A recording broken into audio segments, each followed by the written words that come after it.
Okay, folks, it's artifact time, and this was something that Greg and I were kind of talking about doing, and it's coinciding with OU's bowl game this week, which actually happens Thursday. I was wrong. If you were watching the show, we wrote it out in text. What's wrong with me? Oh, so you got some tickets that are in pretty dadgum good condition. Roll it out. What do we got here? What are we looking at? Alrighty, 1973, November 3rd and November 17th, Iowa State versus Oklahoma on November 3rd, and then November 17th it was Kansas versus Oklahoma, and I'm assuming these belong to my father-in-law, who was a big OU fan, and my wife held on to them, and they were just in my box of sporting memorabilia, and when I found them I thought of you, knowing that you would just be foaming at the mouth seeing them. I'm foaming at the mouth now. There we go.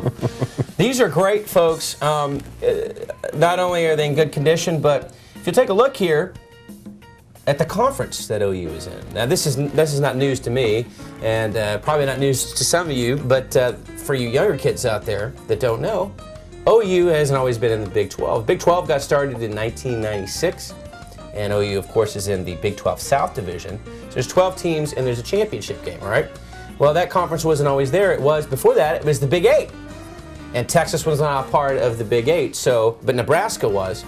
So when it came down to the Big 12 to the Big 8 championship, there wasn't a championship game. It was just you looked at the record and who beat who, and kind of like the pros in the division, stuff like that. So it was always Oklahoma, Nebraska, whoever won that game went to the Orange Bowl and had a shot at the national championship most of the time, because OU and Nebraska were top-tier programs. And always the orange is flooding the field, whoever won. Yeah. It was just, just a plethora of citrus. Yeah, I know, dude. I went to see OU play a couple of times in the championship year in 2000, and the seed sower had real oranges in the basket, and in the Nebraska game they were throwing the oranges, and it was like old times. It really was. So we actually have the results to these two games. So as far as the Iowa State game, which was on November 3rd.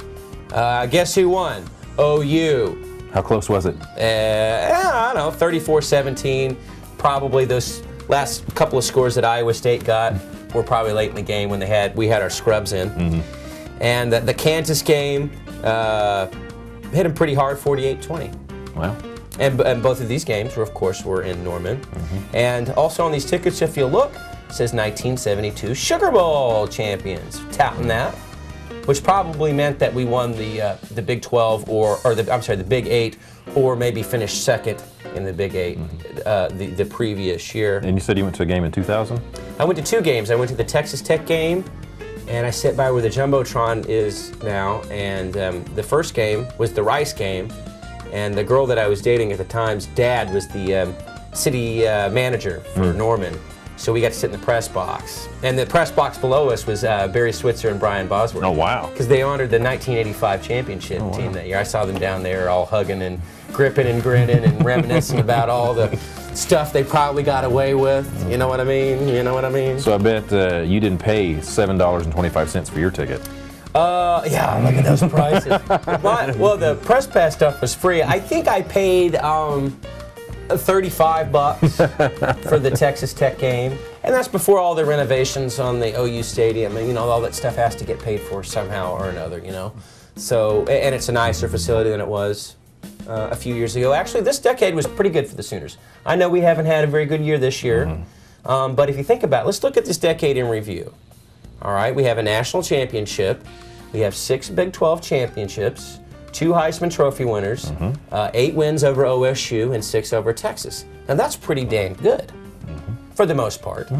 Now, there's a couple of championships that got slipped through our fingers like a bad pass. But that's what you got to love about college football. Yeah. Any given day, whoever's ready and executes properly, it's just, it's whoever's ready that day. And I noticed you're wearing your Sequoia Indians t-shirt, and the Nation gave you, because you work for the Cherokee Nation, gave you a shirt over there. Let's grab it. Okay, let's show it off. Alrighty. Greg works for the Cherokee Nation, folks. And they printed out best they could translate, OU, this O, and then kind of a mule. This is it, and like more like OU, but close enough to OU, and then they honored one of their own. Right there would be Sammy, or close enough to Sammy, so for Sam Bradford. So Sam Bradford, Heisman Trophy winner last year. He had a tough year this year. So did Jermaine Gresham and a lot of stuff. We lost some people to graduation this year, but you know, we had a number of studs coming back to really, you know, you look at us going into this season, it's like, well, I mean, good as anybody. What'd you think about Landry Jones' porno mustache? I think it's the coolest thing I've seen in a very long time, and I hope he keeps the stash, because that is just awesome. It's awesome. You know, I've got some OU stuff of my own here. Christmas 1985. Here's me and my brother Ben. We got these. Yeah! And here's some pictures from us in the following summer 86, looking tough. Getting down in the 3-point there. We're ready to go, boy. Ready to go. These, you could order these in the back of a Sears catalog back in the day, back in the 80s. And these came with shoulder pads and all that stuff, helmet, chin strap, all that stuff. The plastic pads for your quads. Yeah, I mean, it was everything but the socks and the shoes. And of course, they didn't have all the colleges, because there's like 100 and something schools in Division I football. But it had the top tier programs of the mid '80s, which would be Oklahoma, Nebraska, USC, Notre Dame, Penn State, and I think that was all. I think that was all of them. It was only about 5, 6, 7 of the teams that were kicking everybody's butt in those days. You know, I mean, you're not going to see a Baylor. Oh, the Baylor Bears! You gotta love those. Yeah, everybody's the Bad News Bears is what they probably should. But back in the '60s, the University of Houston had a stellar program. It's just they got, I mean, a kiss of death. Yeah. Mid '60s, they were rocking and rolling, but they had a little too much fun. And well, Oklahoma suffered the same fate towards the end of Barry Switzer's run. You know, I mean, you got Charles Thompson dealing crack on the. Oh, I don't want to talk about it. I don't want to talk about it anymore. I think everybody knows, and if you don't know, I don't want you to know. And here's one other thing before we let you go. Have you noticed all these stupid Texas stickers and Texas hats in town? Have you seen those? And the license plates. Let me tell you something, folks. You're in Oklahoma. Now, I don't like OSU, but I get seeing their stuff around. I understand. We're in Oklahoma. There's people, you know, blah, blah, blah. Probably went to still. Tulsa, I don't have a problem with Tulsa, but I get Tulsa. We're in Oklahoma. This Texas stuff, it's got to go. It's got to go. Okay, I'm talking to you right there. I know you've got a license plate. You need to take it off. Take it off. All right, Greg. One more thing. One more thing. 3-point stance. Oh, yes. Check this out. That's a really nice poster, man. You got AP. Mm-hmm. Back. Or AD. Yeah, everybody calls it all day AP, whatever. That's a nice, very high quality photo there. And don't ask him where I got it, folks, because he knows people who knows people, and that's all you need to know.